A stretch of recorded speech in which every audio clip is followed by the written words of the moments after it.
Hello friends, welcome to இது உங்கள் சமையல். இன்னைக்கு குட்டீஸ்லேருந்து பெரியவங்க வரைக்கும் எல்லாத்துக்குமே பிடிச்ச மாதிரி ரவா லட்டு எப்படி செய்யலாம் அப்படின்ட்டு தான் பார்க்க போகிறோம். சில பேருக்கு ரவா லட்டு பிடிக்காமல் இருக்கலாங்க, ஏன்னா நெருன்னு இருக்கும் சாப்பிடும்பொழுது. அப்படிலாம் இல்லாமல் ரொம்ப ரொம்ப டேஸ்டியாக, பட் வேலைன்னு பார்த்தீங்கன்னா சட்டுன்னு முடிஞ்சிடும். அப்படி எப்படி செய்யலாம், அப்படி என்ன சீக்ரெட் இருக்குதுல்ல அப்படின்னு சொல்லிட்டு வாங்க வீடியோக்குள்ளே போயிட்டு சட்டுன்னு பார்த்துடலாம்.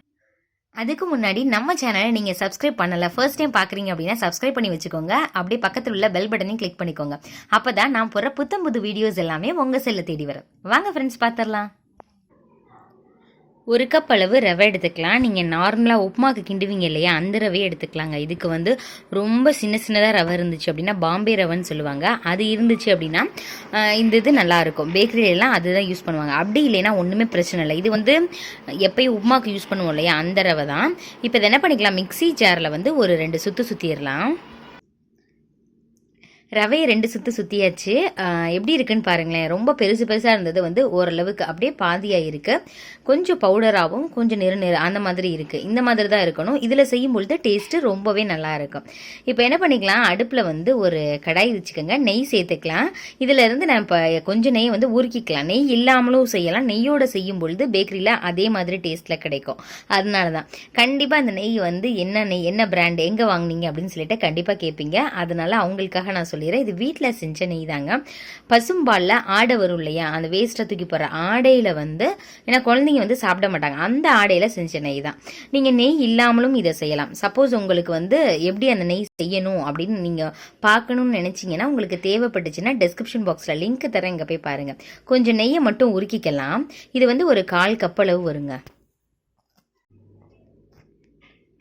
நெய்யே இல்லாமல் பாலை வச்சு மட்டுமே செய்யலாம். இப்போ நம்ம ரெண்டையுமே யூஸ் பண்ணி தான் செய்ய போகிறோம். குழந்தைங்களுக்கு கொடுக்கும் பொழுது நெய்யோடு கொடுத்தோம் அப்படின்னா அதனோட ஃப்ளேவர் நல்லாயிருக்கும், சத்து எல்லாமே கிடைக்கும். உங்கள்கிட்ட நெய் உருக்கி, அதாவது கொஞ்சம் லிக்விட் ஃபார்ம்லேயே இருந்துச்சு, உருக்கலாகவே இருந்துச்சு அப்படின்னா நீங்கள் உருக தேவையில்லை. அதை அப்படியே வச்சுக்கோங்க. ஒரு 2 டீஸ்பூன் நெய் மட்டும் சேர்த்துட்டு ரவையில் இந்த மாதிரி கிண்டி விடலாம். அப்படி செய்யும் பொழுது நெய்யோட ஃப்ளேவர் ரொம்ப நல்லாயிருக்கும். அதனால தான் அப்படி செய்கிறோம். உங்களுக்கு ரவா லட்டில் நட்ஸ் எல்லாம் போட்டால் பிடிக்கும் அப்படின்னா ஸ்டார்டிங் ஸ்டேஜ்லேயே 2 டீஸ்பூன் நெய் சேர்த்தோம் இல்லையா, அப்பயே உங்களுக்கு பிடிச்ச நட்ஸ், ஏதாவது கிஸ்மிஸ் இல்லை பாதாம், முந்திரி அப்படி கட் பண்ணி சேர்த்து வறுத்து எடுத்து வச்சுக்கோங்க. நான் இன்னைக்கு எதுவுமே சேர்க்காம பிளெயினாக தான் செய்ய போகிறேன். ஓரளவுக்கு நல்லா லோ ஃப்ளேம் பண்ணிவிட்டு 2லேருந்து 3 நிமிஷம் வரைக்கும் நல்லா அதை ஃப்ரை பண்ணி விடுங்க.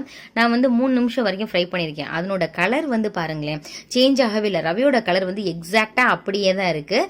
இந்த ஸ்டேஜில் ஆஃப் பண்ணிடலாம். இதுக்கு முன்னாடியே ஒரு 1/2 கப் அளவு ஜீனி இருக்கு இல்லையா, அந்த ஜீனியை பவுடர் பண்ணி எடுத்து வச்சிருக்கேன். பாருங்களேன், 1/2 கப் அளவு தான் இருக்கும். பவுடர் பண்ணதுக்கப்புறம் 1/2 கப் இருக்கணும். அதை இப்போ சேர்த்துடலாம். ஆஃப் பண்ணிட்டு தாங்க சேர்க்கணும். எல்லா சைடுமே ஜீனி போகிற மாதிரி நல்லா மிக்ஸ் பண்ணி விடுங்க. இந்த ப்ராசஸ் ரொம்பவே ஈஸியாக இருக்கும். நீங்கள் பாக காய்ச்சி அதுக்கப்புறம் போடும் பொழுது சில பேருக்கு அந்த பதம் வரமாட்டேங்குது. என்கிட்டே நிறைய பேர் சொல்லியிருக்கீங்க, எனக்கு அந்த பதம் வரல, அதனால் உருண்டை பிடிக்க வரல அப்படின்னு சொல்லிட்டு. சரி, இது உங்களுக்கு ரொம்ப ஈஸியாக இருக்கும், பிகினர்ஸ்க்கு யூஸ்ஃபுல்லாக இருக்கும், ஈஸியாகவும் இருக்கும். அதே நேரத்தில் டக்குன்னு செஞ்சு முடிச்சிடலாம். அதனால தான் இப்போ கெட்டியே இல்லாத மாதிரி நல்லா அதை மிக்ஸ் பண்ணியாச்சு. உங்களுக்கு நெய்யில் செய்ய தேவையில்லை, வேண்டாம் அப்படின்னு நினச்சிங்கன்னா நல்லா திக்கான பால் இருக்கு இல்லையா, அந்த பாலை இதோட மிக்ஸ் பண்ணிக்கங்க. அது எவ்வளோ வரும்னா அந்த ரவையினுடைய தன்மையை பொறுத்து தான். 1/4 கப்பில் கொஞ்சம் கொஞ்சமாக சேர்த்து அதை மிக்ஸ் பண்ணி விட்டுட்டே இருக்கணும். நான் நெய் கொஞ்சம் அப்புறம் பால் கொஞ்சம் சேர்க்க போகிறேன். இதுக்கு 3 டேபிள் ஸ்பூன் நெய் மட்டும் சேர்த்துட்டு லைட்டாக மிக்ஸ் பண்ணி விட்றேன். எல்லா சைடும் போகிற மாதிரி முதல்ல மிக்ஸ் பண்ணிக்கங்க.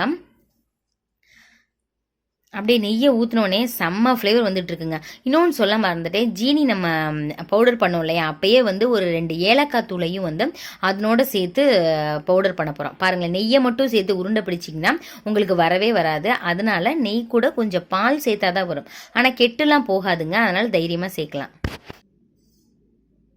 பால் சேர்த்து பாருங்களேன், ஒரு 1/4 டம்ளரை விட கம்மியாக தான் இருக்குது. இதுலேருந்து நான் 2 டேபிள் ஸ்பூன் மட்டும் தான் சேர்க்க போகிறேன். அவ்வளோ திக்காக இருக்கும் மில்க்கு. தண்ணி எதுவுமே சேர்க்காம 2 டேபிள் ஸ்பூன் சேர்த்தாலே உங்களுக்கு அதுவே இலக்கம் கொடுத்து நல்லா எப்படி இருக்குன்னு பாருங்களேன். உருண்டை பிடிக்கிற அளவை விட கொஞ்சம் லிக்விடாக தான் இருக்கும். ஒரு 10 மினிட்ஸ் கழிச்சு உருண்டை பிடிச்சிட்டோம் அப்படின்னா கரெக்டாக இருக்கும். ஸோ உங்களுக்கு வரன்னு இருக்கும் இல்லையா ரவை, அந்த மாதிரி இருக்காது. இந்த மாதிரி தான் நான் எப்பயுமே செய்வேன். சில பேர் அப்படியே உருண்டை பிடிச்சிருவாங்க, சாப்பிடும்போது ஒரு மாதிரி வரன்னு இருக்கும், சாப்பிடவே நல்லா இருக்காது. பாருங்களேன், இந்த மாதிரி இருக்கணும். 10 நிமிஷம் ஆயிருச்சு. ரவை உருண்டை பிடிச்சிடலாம் பாருங்களேன், எந்த பக்குவத்தில் இருக்குன்னு. அப்படியே ஒட்டிட்டு இருக்கும். லைட்டாக கையால் உதுத்து விட்டிங்கன்னா உதிர்ந்துடும். இப்படி உருண்டை பிடிங்களேன், அழகாக உருண்டை பிடிக்க வந்துடும். நீங்கள் வந்து வெறுமனே நெய் சேர்த்து பிடிச்சிங்கன்னா உருண்டை வந்து வரவே வராது. கொஞ்சமாக வந்து பால் சேர்த்தா தான் வரும். இல்லை பாலில் ஃபுல்லாகவும் செய்யலாம். பாருங்கள், நல்லா அழகாக உருண்டை பிடிச்சாச்சு. ரவையில் ஒரு மாதிரி நெருன்னு சாப்பிடவே எரிச்சலாக இருக்கும் ரவா லட்டு. அப்படி இல்லாமல் ரொம்ப டேஸ்டியாக சாப்பிட்றதுக்கு இன்னும் 2 எடுத்துகிட்டே இருப்பாங்க. அந்த அளவுக்கு ரொம்ப நல்லாயிருக்கும். இது செய்கிறதுக்கான வேலையும் ரொம்ப ரொம்ப கம்மி. 1 டம்ளர் ரவையும் ஒரு 1/4 டம்ளர்ல இருந்து 1/2 டம்ளர் இவ்வளவுதான் செலவாகும் பால். அப்புறம் ஜீனி ஒரு 1/2 டம்ளர், அவ்வளவுதாங்க. ரொம்ப ஈஸியா டேஸ்டியா சட்டுன்னு செஞ்சு முடிச்சிடலாம் இந்த ரவா லட்டுவை. இதே மாதிரியே நீங்களும் செஞ்சு பாருங்க. செஞ்சு பார்த்துட்டு எப்படி இருந்துச்சு அப்படின்னு சொல்லிட்டு கமெண்ட் பண்ணுங்க. உங்க ஃப்ரெண்ட்ஸ் அண்ட் ரிலேட்டிவ்ஸ் கூட ஷேர் பண்ணுங்க. 1 டம்ளர் ரவைக்கு வந்து 10 உருண்டை வந்திருக்குங்க. இதில் வந்து உங்களுக்கு சுகர் அளவு, அதாவது அந்த ஜீனி கம்மியாக சாப்பிடுவீங்கன்னா நீங்கள் 1/4 டம்ளர் கூட போட்டுக்கலாம். அது உங்களுடைய ஆப்ஷன் தான். ரவா லட்டுக்கு கொஞ்சம் ஸ்வீட் நல்லா இருந்தால் தான் நல்லா இருக்கும்ட்டு நான் 1/2 டம்ளர் சேர்த்தேன். நல்லா இருந்தது. நீங்களும் இதே மாதிரியே செஞ்சு பார்த்துட்டு எப்படி இருந்துச்சு அப்படின்னு சொல்லிட்டு கமெண்ட் பண்ணுங்கள். உங்கள் ஃப்ரெண்ட்ஸ் அண்ட் ரிலேட்டிவ்ஸ் கூட ஷேர் பண்ணுங்கள். இந்த வீடியோ உங்களுக்கு பிடிச்சிருக்கும்னு நினைக்கிறேன். பிடிச்சிருந்துச்சுன்னா இது உங்கள் சமையலுக்கு சப்ஸ்கிரைப் பண்ணுங்க, லைக் பண்ணுங்க. அப்புறம் வேற எந்த மாதிரி வீடியோஸ் வேணும் அப்படின்னு சொல்லிட்டு அதையுமே கமெண்ட் பண்ணுங்க. ஓகே ஃப்ரெண்ட்ஸ், இன்னொரு இன்ட்ரெஸ்டிங்கான வீடியோல பார்க்கலாம். தேங்க்யூ, பாய்.